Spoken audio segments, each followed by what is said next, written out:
Now we come to the rule for today, and these are the words, the chivalrous rule, the silver rule. My conscientious self, do not challenge anyone who is not your equal.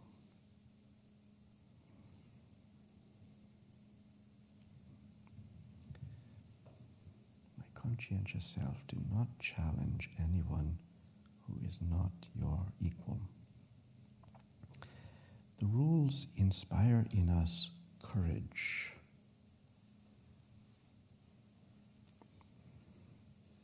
What an important quality to realize in one's life.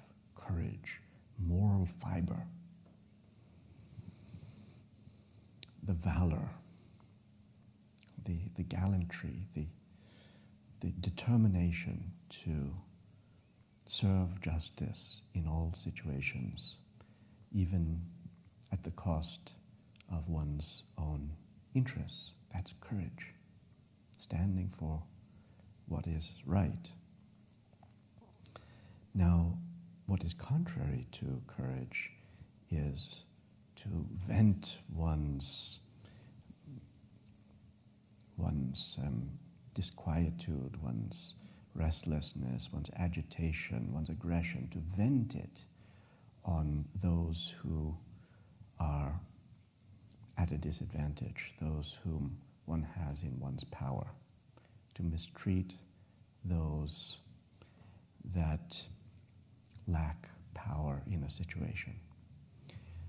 It is uncourageous to be obsequious and flattering and deferential toward the ones that have power, while abusing those who are powerless. That's the very picture of cowardice and injustice.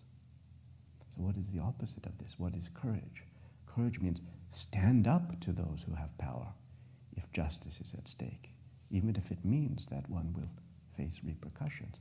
Stand up for justice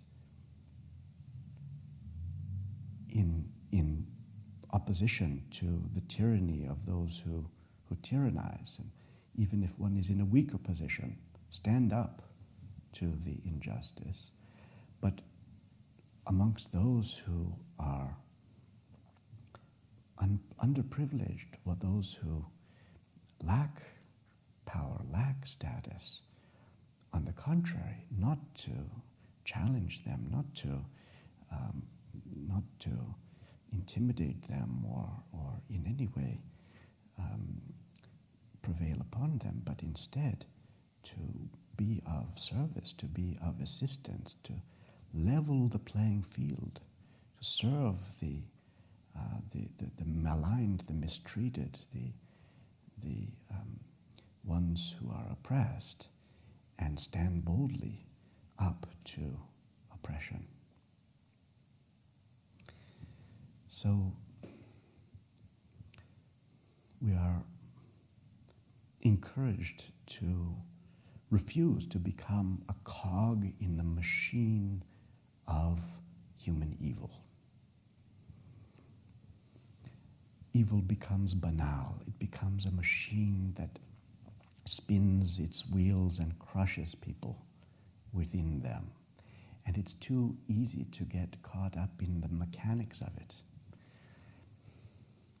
At Nuremberg, the Nazis who had presided over the torture and genocide of thousands of innocents gave the excuse that they were just following orders. That's the banality of evil. Just following orders, doing what the powers required. But what orders were they following? Not the order of God, not the command of loving kindness, not the imperative of compassion or the rule of justice, but the commands of the devil. To follow such a command is to be chained, is to be bound in chains that lead to dark places. Where there is another chain, a chain of light, a silsila of light that leads up to heaven. And that is the cord of the ideal. That is service to the truth, service to the generous. Even if it means defying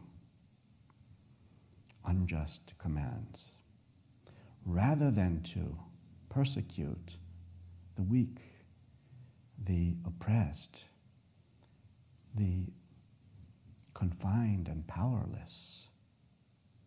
Serve the powerless. Serve the helpless. Do not become a cog in the machine of oppression. So by all means, challenge abusive authority, but do not challenge the dispossessed. Do not challenge and persecute the helpless.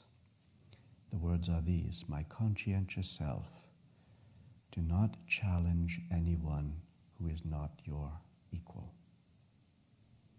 When there is no equal footing, when there is no level playing field, when you find yourself in a position of power, honor the responsibility. With power comes with responsibility. And this rule is reminding us of that obligation. So I'll say the words once more, and if you're ready to affirm it all together, we can do so as we close our eyes. My conscientious self, do not challenge anyone who is not your equal. My conscientious self, do not challenge anyone